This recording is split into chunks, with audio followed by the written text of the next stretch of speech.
चार बैर सर मिट जावेंगे, कौन छिड़ जान पानीपत की लड़ाई।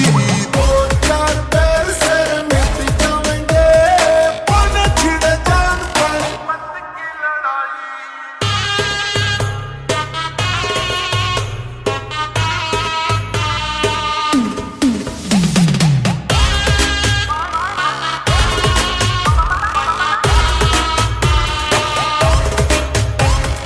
तेरे पे टेक रखी जाकी भी आस, रे रखेगा बचा के राम तेरे ना के सांस। तेरे पे टेक रखी जाकी भी आस, रे रखेगा बचा के राम तेरे ना के सांस। मेरे तोड़े करे ख्वाब मन करे बर्बाद, ओली पैड़ियां की खुल के तू करेगा चढ़ाई।